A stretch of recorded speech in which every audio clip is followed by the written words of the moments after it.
Hello guys, welcome back. और आज हम लोग करने जा रहे हैं पीरियोडिक टेबल का दूसरा वीडियो या कह लो आखिरी वीडियो, जिसमें हम लोग बात करेंगे ionisation potential, electron gain enthalpy, जिसको हम लोग इलेक्ट्रॉन एफिनिटी से भी यहाँ पर रिप्रेजेंट किया गया है ये, और साथ ही इलेक्ट्रोनेगेटिविटी के बारे में। ठीक है, चलो स्टार्ट करते हैं। आयनाइजेशन पोटेंशियल क्या होता है? आयोनाइजेशन पोटेंशियल तो यार आयोनाइजेशन, आयनाइज का मतलब क्या होता है ये तो पता होगा। आयनाइज मतलब किसी एटम को आयोनाइज करना या फिर किसी एटम को आयनाइज करना, यानी कि एटम में से इलेक्ट्रॉन को बाहर निकाल लेना या उसके अंदर डाल देना। सिंपल सा एटम को आयन बना देना, एटम को आयन बना देना, एटम का आयन कर देना इज नोन एज आयनाइजेशन। ठीक है, तो आयनाइजेशन एनर्जी हम लोग जो बात करने जा रहे हैं, जिस ट्रेंड की हम लोग बात करेंगे आयनाइजेशन एनर्जी में, दैट ट्रेंड इज कि पहले ये समझ लो कि आयनाइजेशन तो हम लोगों को पता है, लेकिन आयनाइजेशन एनर्जी क्या होता है। ठीक है, तो आयनाइजेशन एनर्जी वो एनर्जी होती है जो कि हमें किसी एटम को सप्लाई करनी पड़ती है। सपोज ये मेरा कोई एटम है, ठीक, इसके पास पहले शेल में 2 इलेक्ट्रॉन्स, दूसरे शेल में सपोज कर लो 3-4 इलेक्ट्रॉन्स। ठीक है, 4 इलेक्ट्रॉन ऐसे हैं, ठीक, 5 कर लो, 6-7 कर लो, चलो ठीक। ये बन गया फ्लोरीन का एक एटम, जिसमें पहले में 2 हैं, दूसरे में 7। ठीक है, बढ़िया। आयनाइजेशन एनर्जी उस एनर्जी को कहते हैं जो कि मुझे इस एटम को देनी पड़ेगी ताकि ये अपना एक इलेक्ट्रॉन लूज कर दे। क्या मतलब? आयनाइजेशन एनर्जी वो एनर्जी है जो कि मेरे को इस एटम को देनी पड़ेगी कि ये अपना एक इलेक्ट्रॉन लूज करके आयन बना ले। कौन सा आयन? कैटायन, या कह लो पॉजिटिव आयन बना ले। ठीक, उससे कहते हैं हम लोग आयनाइजेशन एनर्जी। आयनाइजेशन एनर्जी भी एक नहीं होती, बहुत सारी होती है। बहुत सारी क्या मतलब? एक नहीं होती, एक से ज़्यादा होती है। IP1, IP2, IP3 and so on. ठीक है, IP1 क्या होता है? सपोज कर लो ये कोई है एटम, ये उसका पहला शेल 2 इलेक्ट्रॉन्स के साथ, दूसरा शेल 3 इलेक्ट्रॉन, सपोज कर लो 4-5 मान लो, अच्छा 5। ठीक है, इसमें से पहला इलेक्ट्रॉन निकाला मैंने, ठीक, तो पहला इलेक्ट्रॉन निकालने के लिए मुझे इसको जितनी एनर्जी देनी पड़ी, ENERGY, ठीक है, पहला इलेक्ट्रॉन निकालने के लिए मुझे इसको जितनी एनर्जी देनी पड़ी, that is known as IP1। ठीक, IP1 ऐसे कर लो, IP1। ठीक है, अब ये पहला इलेक्ट्रॉन निकल गया, अब इसमें कितने बचे? अब ये ऑलरेडी एक कैटायन है। ठीक है, ये जो एटम था ये किसका था? ये भैया नाइट्रोजन का एटम था। ठीक है, इसमें कितने थे? 2,5। अब क्या हो गया? अब ये N+ का बन गया, यानी कि नाइट्रोजन का ऑलरेडी एक कैटायन है जिसमें 2,4 इलेक्ट्रॉन्स हैं। ठीक है, अब क्या होगा इसका? अब मैं अगर इससे एक और निकालना चाहता हूँ, 1 2 3 4, एक तो मैंने निकाल दिया। ठीक है, ठीक, अब इसमें 4 हैं, मतलब कि अब ये ऑलरेडी N+ है। अब इस N+ को मैं कितनी एनर्जी दूं कि ये अपना ये वाला इलेक्ट्रॉन लूज कर दे? समझ रहे हो? इस इलेक्ट्रॉन को, अब ये सॉरी इस एटम को अब मैं कितनी एनर्जी दूं ताकि अपना दूसरा इलेक्ट्रॉन लूज कर दे और बन जाए N++, यानी कि 2,3 बन जाए। उससे कहते हैं हम लोग IP2। ठीक है, दूसरा भी रिलीज कर दिया, अब N++ बन गया। ठीक है, अब इस N++ को मैं इसमें, अब इस एटम को कितनी एनर्जी दूँ ताकि अपना तीसरा इलेक्ट्रॉन लूज कर दे, तो अब ये बन जाएगा N++। ठीक है, तो N++ हो जाएगा 2,2। ठीक है, तो पहले वाले को कितनी दें कि ये से ये बन जाए? N से N+ बनाने के लिए जो एनर्जी देनी पड़ती है उसे IP1 कहते हैं, N+ से N++ वाले को IP2 कहते हैं, N++ से N+ वाले को IP3 कहते हैं। ठीक है, बढ़िया, ये हो गए हमारे पास IPs। तो IP का क्या हिसाब किताब है भैया? ये कि अक्रॉस अ पीरियड, पहले बात कर लेते कि अक्रॉस अ पीरियड क्या चलता है। तो इनका अक्रॉस अ पीरियड ऐसा है कि ये सपोज कर लो मेरा लिथियम है। ठीक, लिथियम में पहले 2 हैं, चलो अब क्रॉस से रिप्रेजेंट करेंगे, क्रॉस वाला रिप्रेजेंटेशन ज़्यादा ठीक है। ठीक है, एक है, उसके बाद Li के बाद आता है Be। चलो Be छोड़ दो, बोरॉन करते हैं। ठीक है, बेरिलियम छोड़ो, बोरॉन करते हैं। 1 2 1 2, ठीक, एक और बनेगा 3। ठीक, ये हो गया बोरॉन। अब देखो इसमें क्या होगा, इसमें ये जो इसका न्यूक्लियस है और ये इसका न्यूक्लियस है। ठीक है, न्यूक्लियस और इसके बीच में अट्रैक्शन फोर्स क्या होगा? हम लोग ऑलरेडी बात कर चुके हैं कि भैया अट्रैक्शन फोर्स जो है इस वाले में थोड़ा, मतलब इसका साइज जो थोड़ा बड़ा होता है। ठीक है, चलो इसको अच्छे से बनाएं थोड़ा। तो इसका साइज़ Li का जो साइज़ है वो थोड़ा बड़ा होगा एज़ कम्पेयर टू बोरॉन, ठीक है। अगर इसका साइज़ ये बड़ा होगा, एक इलेक्ट्रॉन इधर है और एक इलेक्ट्रॉन इधर है, ठीक है, और इधर एक इलेक्ट्रॉन, ठीक है।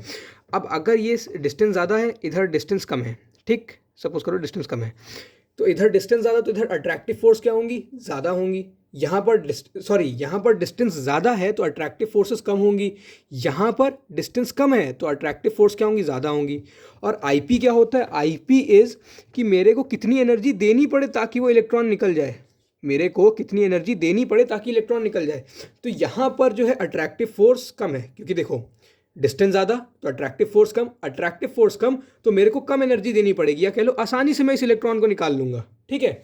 तो इस वजह से इसकी जो आईपी होगी वो कम होगी, इसकी आईपी ज़्यादा होगी, क्योंकि यहाँ पर डिस्टेंस कम है तो अट्रैक्टिव फोर्स ज़्यादा तो मेरे को ज़्यादा मेहनत करनी पड़ेगी, मतलब ज़्यादा एनर्जी देनी पड़ेगी, ठीक।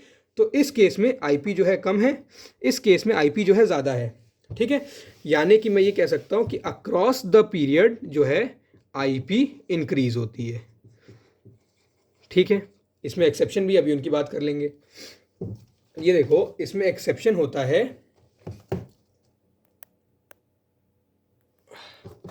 इसमें एक्सेप्शन होते हैं बेरिलियम और नाइट्रोजन। इसीलिए मैंने बेरिलियम नहीं लिया था, क्यों, क्योंकि बेरिलियम एक एक्सेप्शन है। इसमें फिर आपकी स्टेबिलिटी वाली बात आ जाती है कि हाफ शेल फिल्ड, ये सब वो सब आपको 11th में पढ़ना, अभी नहीं पढ़ना। अभी बस इतना ध्यान रखो कि एक्सेप्शन दिया तो एक्सेप्शन मान लो, आगे बढ़ो, ठीक है। इस एक्सेप्शन के पीछे का लॉजिक आगे पढ़ने को मिलेगा, ठीक है, कि इसका आधा शेल फिल्ड होता है, इसमें हाफ नंबर होता है, तो इसलिए स्टेबल ज़्यादा होता है, तो ज़्यादा आईपी देनी पड़ती है, दैट्स ऑल, दैट्स इट, ठीक है। इससे ज़्यादा कुछ नहीं है। तो ये अभी इसको सिर्फ एज अ एक्सेप्शन मान लो, देखो बुक में नीचे लिखा भी हो एक्सेप्शन, ठीक है। तो एक्सेप्शन है, एक्सेप्शन रहने दो। बाकी इस साइड हम लोगों ने क्या किया, आईपी इंक्रीज, आईपी देखो बाकी इंक्रीज हो रही है, इसको हटा दें अगर, तो 520, ये 520, 801, 1088, 1314, 1681, 2080, क्या हो रहा है, आईपी इंक्रीज हो रही है। अगर इन दोनों को हटा दिया जाए तो 520, 801, 1088, 1314, 1681, 2080, और इसकी कुछ यूनिट भी तो होगी कि आईपी क्या है भैया। तो ये जो आईपी है, this IP is measured in kilo joule per mole, यानी कि मेरे को 520 किलो जूल्स एनर्जी देनी पड़ेगी एक मोल, 520 किलो जूल एनर्जी देनी पड़ेगी एक मोल एटम्स ऑफ लिथियम को सो दैट वो सारे के सारे एटम्स, लिथियम के वो सारे के सारे एटम्स आयनाइज हो जाएं, या कह लो कैटायन बना लें, ठीक है। मोल कितना होता है, 1 मोल इज इक्वल टू 6.022, ये आगे मोल कॉन्सेप्ट वाले चैप्टर में पढ़ेंगे, ठीक है, इंटू 10⁻23 यूनिट्स या इतनी entities. Mole is equal to 1 mole is equal to 6.022 into 10⁻23 entities. अब यहाँ पर ये इस जगह बात करें तो वो एटम्स की बात हो रही है, ठीक है। यानी कि इतने सारे एटम्स को अगर मैं 520 किलो जूल की एनर्जी दूंगा तो ये सारे एटम्स जो है वो कैटायन बन जाएंगे, ठीक है। अच्छा, तो इस तरीके से ये जो आयनाइजेशन पोटेंशियल है अक्रॉस अ पीरियड बढ़ता जाता है, ठीक है। डाउन द ग्रुप क्या है, डाउन द ग्रुप जो है ये कम होगा। क्यों कम होगा, क्योंकि भैया देखो डाउन द ग्रुप हम लोग क्या बात कर चुके हैं, जैसे एक लिथियम ले लेते हैं, एक नहीं, ये लिथियम का न्यूक्लियस है, ये न्यूक्लियस 1 2, एक और बना लिया 3, ठीक है। अब एक बना लेते हैं हम लोग, सोडियम बना लेते हैं, चलो 1 2, ये इसका न्यूक्लियस, ठीक है। और फिर इसमें 1 2 3 4 5 6 7 8, एक और ये, ठीक है। अब देखो फाइन, अब देखो कि यहाँ पर जो है आखिरी इलेक्ट्रॉन ये रहा ऊपर वाला, इसमें जो है डिस्टेंस कम है, ठीक, और इसमें जो है डिस्टेंस ज़्यादा है। हम लोग क्या बात कर चुके भैया, यहाँ पर डिस्टेंस ज़्यादा तो अट्रैक्शन फोर्स कम, सॉरी यहाँ पर तो डिस्टेंस कम है, डिस्टेंस कम तो अट्रैक्शन फोर्स क्या होगा, ज़्यादा होगा। यहाँ पर डिस्टेंस कम, हेंस अट्रैक्शन फोर्स ज़्यादा, ठीक।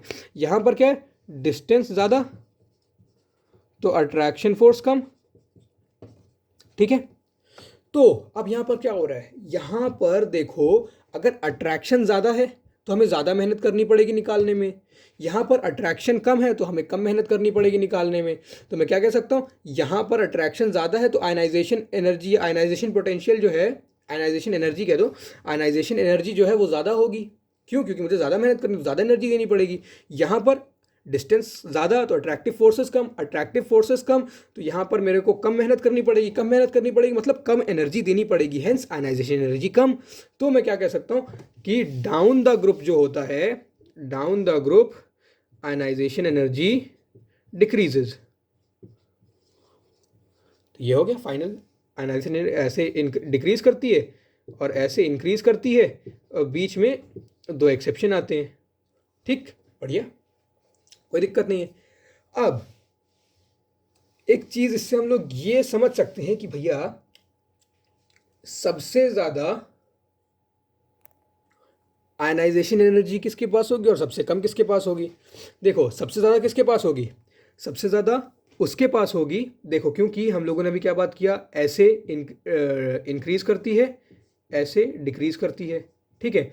तो जो सबसे इधर होगा उसकी सबसे कम होगी, और जो सबसे ज़्यादा ऊपर, मतलब सबसे ऊपर हो और सबसे ज़्यादा इधर हो, यानी कि जो सबसे ज़्यादा इधर होगा उसकी सबसे ज़्यादा होगी। तो भैया इस केस में सबसे ज़्यादा सीजियम की होगी, ठीक है, सॉरी सबसे कम जो है सीजियम की होगी, और सबसे ज़्यादा जो है वो हाइड्रोजन की होगी, हीलियम की होगी। क्या कि सबसे कम आयोनाइजेशन एनर्जी जो होती है वो सीजियम की होती है, 375 किलो जूल पर मोल, मतलब कि इससे हम लोग आसानी से इलेक्ट्रॉन्स निकाल सकते हैं, इसको हम लोग आसानी से कैटायन बना सकते हैं। और सबसे कम किसकी होगी, सबसे कम होगी सबसे ज़्यादा किसकी होगी, सबसे ज़्यादा होगी हीलियम की, 2372 किलो जूल पर मोल। यानी कि मेरे को इतनी ज़्यादा एनर्जी देनी पड़ेगी इसके एक मोल एटम्स को, ताकि मैं उनको कैटायन में कन्वर्ट कर सकूँ या उनको कैटायन बना सकूँ, ठीक है, ये बात हो गई। अच्छा, तो इससे हमें ये एक चीज़ समझ में आया कि भैया नीचे जाते जाते हमारा मेटालिक कैरेक्टर इंक्रीज होता है और नीचे जाने में हमारी आयनाइजेशन एनर्जी जो डिक्रीज हो रही है। तो मैं ये कह सकता हूँ कि मेटल्स जो होते हैं, metals generally have less ionisation energy. वो जो मैंने आईपी लिखा था ना, वो आयनाइजेशन पोटेंशियल रिप्रेजेंट करता है। हम लोग यहाँ बात कर रहे हैं आयनाइजेशन एनर्जी की, दोनों सेम सेम चीज़ें, मतलब सेम तो नहीं है, थोड़ा डिफरेंस है दोनों में, ठीक है। उस डिफरेंस को अभी के लिए हम लोग इग्नोर करते हैं। जो मैंने IP1 लिखा था ना, उसको तुम IP1 की जगह IE1 समझना, ठीक है, वो मेरी आदत है पीक लिखने की, ठीक है। तो वो IE था, ठीक है, IP नहीं था, IE1, IE2, IE3, IE4 and so on, ठीक। ये मेटल्स जिनमें लेस आयनाइजेशन एनर्जी होती है, लेस आयनाइजेशन एनर्जी देनी पड़ती है, और ये नॉन मेटल्स को जनरली हम लोगों को ज़्यादा आयनाइजेशन एनर्जी देनी पड़ती है, मोर आयनाइजेशन एनर्जी, ठीक। क्यों? क्योंकि भैया इस तरफ जो है इंक्रीज होता है और इस तरफ नॉन मेटालिक कैरेक्टर बढ़ता है, तो नॉन मेटल को ज़्यादा आयनाइजेशन एनर्जी देनी पड़ती है, ठीक है। इसी तरीके से हमारा एक और चीज़ होती है इलेक्ट्रॉन एफिनिटी। इलेक्ट्रॉन एफिनिटी मतलब कि कोई एटम इलेक्ट्रॉन लेके कितनी एनर्जी देगा। कोई एटम, जैसे ये कोई एटम है मेरे पास Na, 1 2 1 2 3 4 5 6 7 8 1, ठीक है।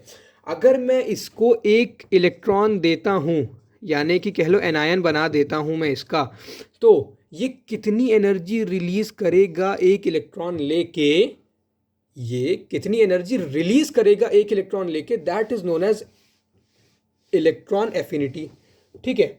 अच्छा, इलेक्ट्रॉन एफिनिटी किस पे डिपेंड करेगी, ये भी भैया साइज वाली चीज़ पे डिपेंड करेगी। तो अगर हम लोग अक्रॉस द पीरियड बात करें तो एग्जांपल ले लेते हैं, एक हम लोग ले लेते हैं, चलो लिथियम, जो कि ऐसा बना देते हैं, ये 1 और ये 2, ठीक। दूसरा हम लोग ले लेते हैं बोरॉन,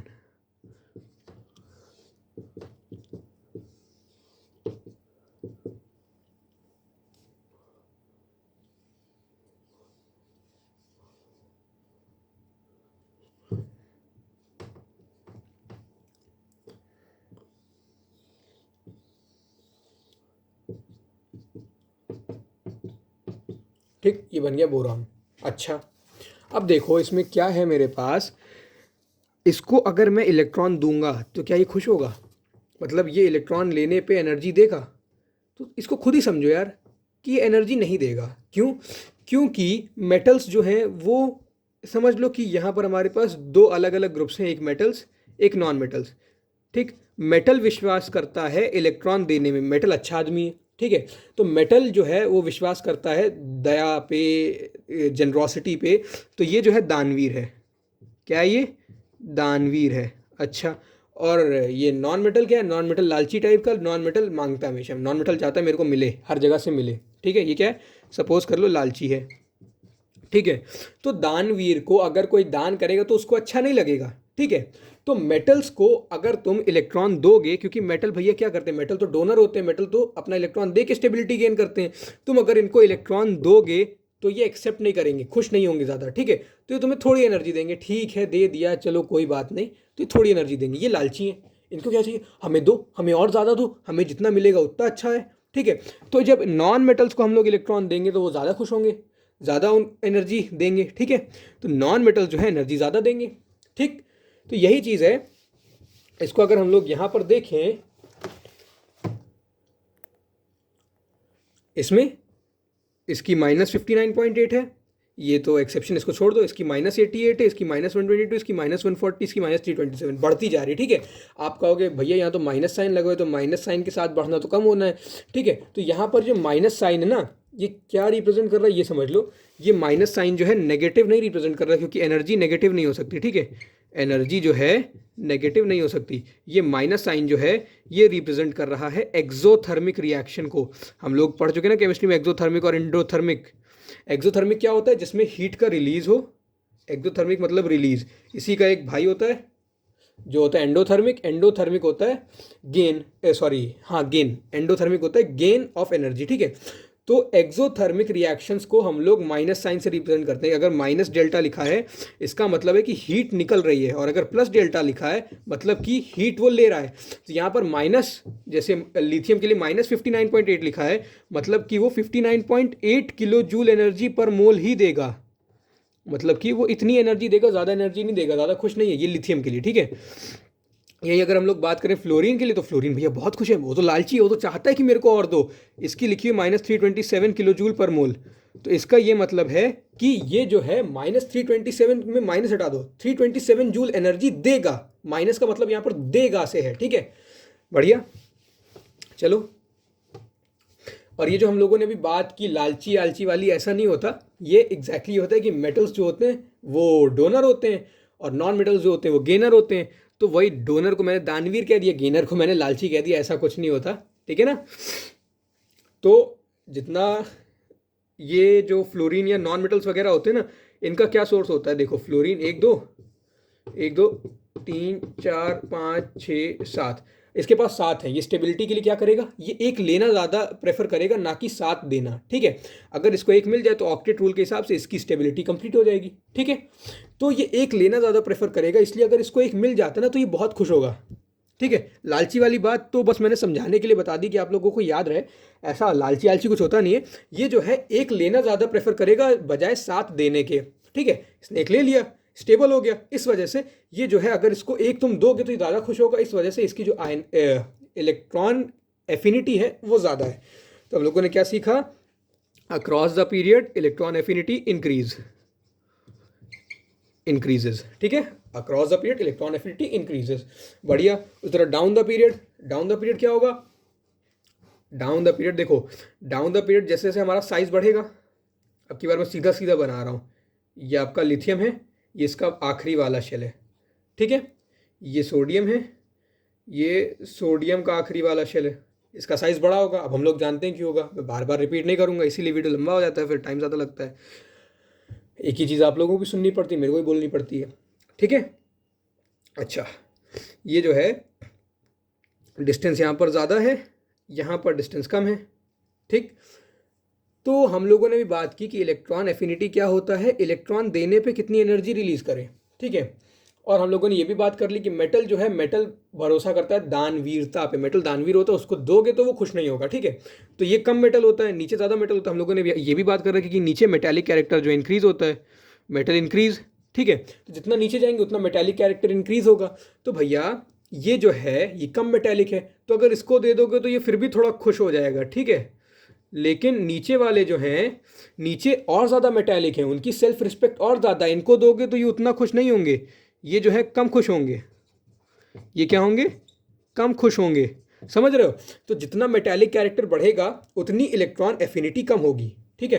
क्योंकि ये कम मेटल है तो ये थोड़ा खुश हो जाएगा, ये ज़्यादा मेटल है तो कम खुश होगा, और ज़्यादा मेटल होगा तो और कम खुश होगा। जैसे सीजियम है, सीजियम बहुत ही कम खुश होगा, लीस्ट खुश, लीस्ट हैप्पी, ठीक है। सीजियम जो है वो सबसे कम खुश होगा, वो नहीं चाहेगा कि मेरे को तुम दो, अब तुम दे रहे हो तो ठीक है भैया ले तो लेंगे, लेकिन खुश बिल्कुल नहीं होंगे, ठीक है। क्योंकि हम लोगों ने बात कर ली कि जितना मेटालिक कैरेक्टर है, जितना मेटल दानवीर होता है, मेटल जितना ज़्यादा मेटालिक है, जितनी ज़्यादा उसके अंदर दानवीरता है, उतना वो कम खुश होगा, ठीक है। देख लो ये -72.8, इसको छोड़ दो, ठीक है। -59.8 था, फिर -53.1 हो गया, कम हो गया, ठीक है। इस तरीके से कम होती चली जाएगी। So down the group electron affinity decreases, ठीक। चलो बढ़िया। अब बात कर लेते हैं आज की आखिरी चीज़ की, वो है इलेक्ट्रोनेगेटिविटी। तो इलेक्ट्रोनेगेटिविटी क्या होता है? Electronegativity is the tendency of an atom in a molecule to attract the shared pair of electrons towards itself. क्या मतलब हुआ? चलो समझते हैं। एक मिनट रुको, इलेक्ट्रोनेगेटिविटी के बारे में बात बाद में करेंगे, पहले ये देख लो यार कि हम लोगों ने बात की कि नीचे जाने में जो है ये कम होती है, ठीक है। लेकिन फ्लोरीन और क्लोरीन के केस में देखो, क्लोरीन में ज़्यादा है, फ्लोरीन में कम है, सल्फर में ज़्यादा है, ऑक्सीजन में कम है। इसके पीछे का रीज़न क्या है? इसके पीछे का रीज़न ये नीचे लिखा हुआ है कि in group 17 fluorine has lower electron affinity than chlorine and in group 16 oxygen has lower electron affinity than sulphur. This is because the size of fluorine and oxygen atom is very small. As a result, there are strong inter-electronic repulsion and thus incoming electrons does not feel much attraction. मतलब कि अगर मैं fluorine बनाता हूँ, मैं fluorine बताऊँगा, chlorine आप oxygen आप समझ लीजिएगा, ठीक है। 1 2 3 4 5 6 7, ठीक है। अब मैं इसको एक इलेक्ट्रॉन दूँ, ठीक, तो क्या इलेक्ट्रॉन यहाँ आएगा?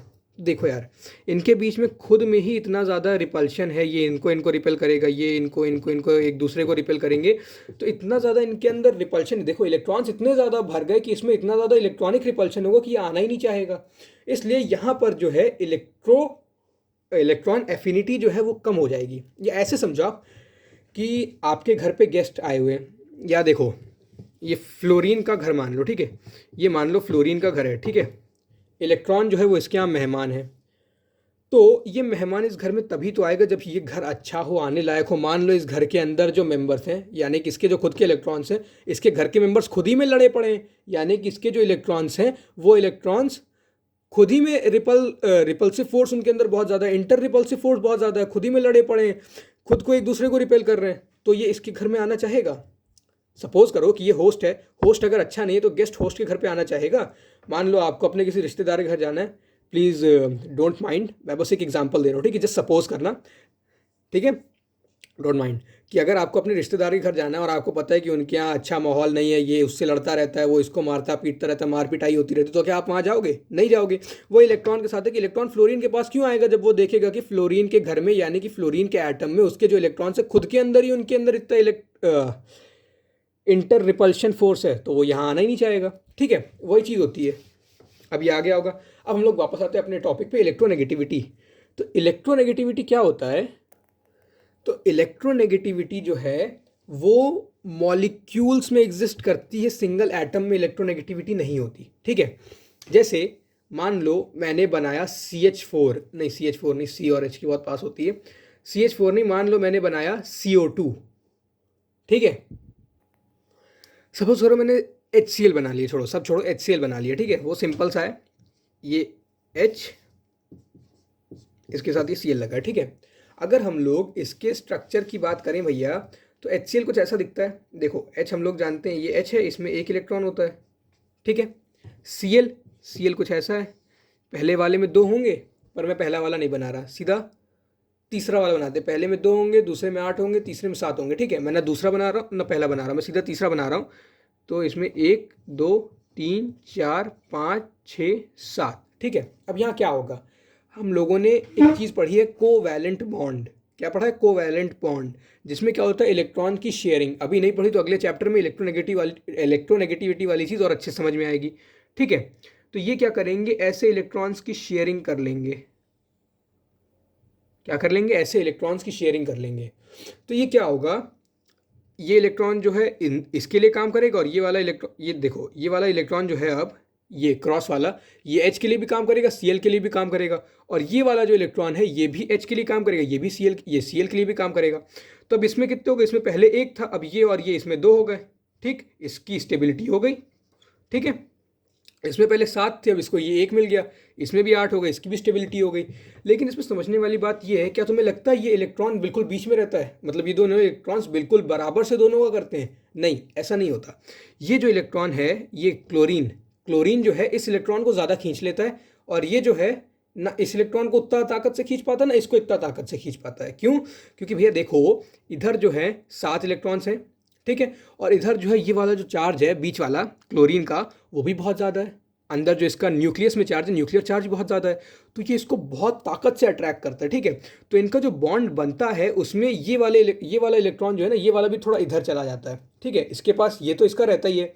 ठीक है, देखो Cl के पास, अगर Cl के पास 7 है, 1 2 3 4 5 6 7, अगर इसके आखिरी शेल में 7 है तो ये क्लोरीन बना रहेगा। ठीक है, अगर आखिरी शेल में इसके 8 है तो ये Cl माइनस बन जाएगा, और अगर आखिरी शेल में 6 है तो ये क्या बन जाएगा? Cl प्लस बन जाएगा। इस 7 8 6। ठीक है, यहाँ पर क्या होता है, यहाँ पर ये जो इलेक्ट्रॉन है पूरी तरह से इसके पास आता भी नहीं है, और थोड़ा सा रहता इसी की तरफ है। मतलब कि ये बीच का बंदर टाइप समझ लो, कि ये ना पूरी तरीके से Cl के पास जाता है, ना ही ये पूरी तरीके से हाइड्रोजन के पास रहता है। ये बीच में तो रहता है, लेकिन थोड़ा Cl की तरफ झुका रहता है। सपोज कर लो अगर कोई ऐसे है, ये अगर बिल्कुल न्यूट्रल है, तो ये थोड़ा सा ऐसे Cl की तरफ रहेगा। ठीक, तो इस केस में क्या होता है, अगर अब ये समझ में आ गया होगा इसका स्ट्रक्चर। अब अगर हम लोग इसका ऐसे वाला स्ट्रक्चर बनाएं, तो H के पास 1, Cl के पास 7। ठीक है, तो इनमें क्या होता है, इनके बीच में ये बना बॉन्ड, सिंगल बॉन्ड। ठीक, लेकिन इसमें क्या होता है, थोड़ा सा पॉजिटिव चार्ज आ जाता है, इसमें थोड़ा सा नेगेटिव चार्ज आ जाता है।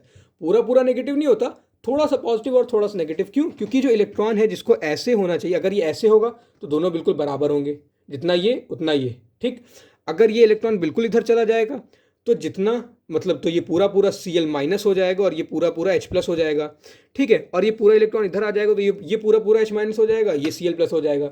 लेकिन नहीं होता, ये जो इलेक्ट्रॉन होता है इसको ऐसे होना चाहिए, ऐसे बिल्कुल बीच में। लेकिन क्योंकि इसके पास ज़्यादा इलेक्ट्रॉन को, ऐसे समझ लो, ज़्यादा इलेक्ट्रॉन को अट्रैक्ट करने वाली फोर्सेज होती हैं। ठीक है, या ज़्यादा न्यूक्लियर चार्ज होता है तो ये ज़्यादा अच्छे से अट्रैक्ट कर पाता है। तो ये जो इलेक्ट्रॉन जिसको ऐसे सीधा होना चाहिए, थोड़ा इसकी तरफ चला जाता है। इसकी तरफ अगर बेंड हो जाता है तो पूरी तरह से नेगेटिव नहीं आएगा, लेकिन थोड़ा सा नेगेटिव आ जाता है, जिसको हम लोग डेल्टा नेगेटिव से रिप्रेजेंट करते हैं। ठीक है, तो डेल्टा नेगेटिव इसके पास आया, इसके पास डेल्टा पॉजिटिव आया। क्यों? क्योंकि इसने खींच लिया, और ये खींचने वाली ही प्रॉपर्टी को हम लोग कहते हैं इलेक्ट्रोनेगेटिविटी। तो अगर इस केस में देखा जाए तो हमारे पास क्लोरीन की इलेक्ट्रोनेगेटिविटी ज़्यादा थी, इसलिए ये जो इलेक्ट्रॉन था, इस इलेक्ट्रॉन को क्लोरीन ने अपनी तरफ खींच लिया थोड़ा सा, और हाइड्रोजन की कम थी, इसलिए वो हाइड्रोजन से थोड़ा दूर हट गया। ठीक है, हाइड्रोजन से दूर आ गया। तो ये देखो, ये इलेक्ट्रोनेगेटिविटी की एक टेबल दी हुई है, ये रही। अब इसमें हम लोग देखते क्लोरीन और हाइड्रोजन का क्या हिसाब किताब है। देखो, हाइड्रोजन की 2.1 होती है और क्लोरीन की 3 होती है। देख लो, डिफरेंस है दोनों में बहुत ज़्यादा। ठीक, 0.9 का डिफरेंस है, इसी वजह से क्लोरीन जो है इलेक्ट्रोनेगेटिव ज़्यादा है। ठीक, अच्छा, तो इलेक्ट्रोनेगेटिविटी किन किन फैक्टर्स पे डिपेंड करती है? वही फैक्टर, न्यूक्लियर चार्ज और एटॉमिक साइज। ठीक है, इसमें अगर हम लोग यहीं पे देखें तो हमें ये दिखेगा कि इसमें 1 है, इसमें 0.9, इसमें 0.8, 0.8, 0.7, तो ऐसे जाने में डिक्रीज हो रही है, और इसमें 1, 1.5, 2, 2.5, 3, 3.5, 4 ऐसे जाने में इंक्रीज हो रही है। क्यों इंक्रीज हो रही है और क्यों डिक्रीज हो रही है, ये भी बात कर लेते हैं। तो यहाँ पर जो है, ऐसे समझो कि ये तुम्हारे पास लिथियम है, एक लिथियम ले लेते हैं जिसके आखिरी शेल में कितना है, 1 इलेक्ट्रॉन है।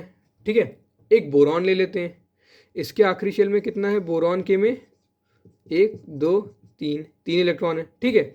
इसकी 1.0 है, इसकी 2.0 है। अच्छा, तो यहां से मैं ये कह सकता हूं कि भैया इधर जो है इसका जो न्यूक्लियर चार्ज है, ठीक है, पहली चीज़ तो इसका साइज छोटा है, तो पूरा बनाते तो ज़्यादा अच्छे समझ में आएगा।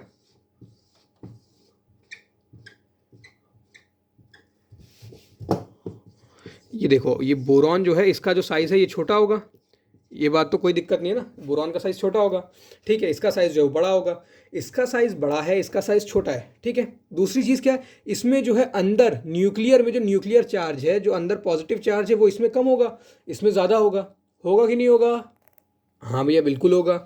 तो बस फिर क्या दिक्कत है, अगर इसमें कम है तो ये कम खींचेगा, अगर ये कम खींचेगा तो जो मॉलिक्यूल बनेगा, सपोज इसका एक ये कोई मॉलिक्यूल बना, इधर कुछ है, इसका एक मॉलिक्यूल बना और एक इसका मॉलिक्यूल बना, ठीक है, इधर कुछ है, ठीक है। अगर इसकी इलेक्ट्रोनेगेटिविटी, इसमें यहाँ पर चार्ज कम है, ये कम खींचेगा, तो क्या होगा, तो इसकी इलेक्ट्रोनेगेटिविटी कम होगी। मान लो ये कम खींचेगा, ज़्यादा खींचेगा तो इसकी तरफ चला जाएगा, तो इसकी इलेक्ट्रोनेगेटिविटी कम होगी, इसकी ज़्यादा होगी। और मान लो इस केस में क्या है, इसमें इसके पास ज़्यादा चार्ज है, इसके पास ज़्यादा चार्ज होने की वजह से इसके पास ज़्यादा टेंडेंसी है कि ये उस इलेक्ट्रॉन को या जो भी शेयर्ड इलेक्ट्रॉन है उसको खींचेगा। अगर इसके पास खींचने की टेंडेंसी ज़्यादा है तो मैं क्या कह सकता हूँ, इस केस में यहाँ पर देख के मैं ये कह सकता हूँ कि भैया इसकी इलेक्ट्रोनेगेटिविटी ज़्यादा होगी, इसकी कम होगी। और वही हो रहा है, देखो इस साइड हमारी इलेक्ट्रोनेगेटिविटी जो है वो बढ़ती जा रही है, ठीक है ना। और इसी का अगर हम लोग उल्टा देख लें, ये हमारे पास लिथियम है और एक हम लोग सोडियम ले लेते हैं, नीचे बना लेते हैं, एक हम लोग सोडियम ले लेते हैं, ये Na 1 2 3, ठीक है। तो इस सोडियम के एटम में क्या है, इस सोडियम के एटम में क्या होगा, यहाँ पर 1 2 3 4 5 6 7 8 1। अच्छा, इसमें जो है जो फोर्स होती है इंटर न्यूक्लियर फोर्सेस, कह लो न्यूक्लियर फोर्सेस जो होती हैं, इसमें जो न्यूक्लियर फोर्सेस होंगी वो ज़्यादा होंगी, है ना। तो इसकी इलेक्ट्रोनेगेटिविटी ज़्यादा होनी चाहिए, है ना। लेकिन नहीं होता, क्यों नहीं होता, क्योंकि यहाँ पर जो है जो इलेक्ट्रॉन इसको खींचना, तो मान लो वो इतनी दूरी पे, तो यहाँ पर डिस्टेंस कम है। यहाँ पर जो इलेक्ट्रॉन इसको खींचना है वो इतनी दूरी पे, तो डिस्टेंस ज़्यादा है, क्योंकि यहाँ पर 3 शेल आ गए ना, तो डिस्टेंस बढ़ गई। डिस्टेंस बढ़ गई तो अपने आप ही जो इसका अट्रैक्शन फोर्स होगा, जो इसका खींचने का बल होगा, ठीक है, जो भी इसमें अट्रैक्शन फोर्स होगा, वो अट्रैक्शन फोर्स भले ही ज़्यादा हो, लेकिन इस डिस्टेंस बढ़ने की वजह से उतना इफ़िशियंटली ये उसको पुल नहीं कर पाएगा, और इफ़िशियंटली पुल ना करने की वजह से इसकी इलेक्ट्रोनेगेटिविटी जो है वो इसके कंपैरिजन में कम हो जाएगी। तो इसकी इलेक्ट्रोनेगेटिविटी ज़्यादा, इसकी इलेक्ट्रोनेगेटिविटी कम। वही हो रहा है कि डाउन द ग्रुप जो है इलेक्ट्रोनेगेटिविटी डिक्रीज हो रही है, और अक्रॉस द पीरियड जो है इलेक्ट्रोनेगेटिविटी इंक्रीज हो रही है, बस।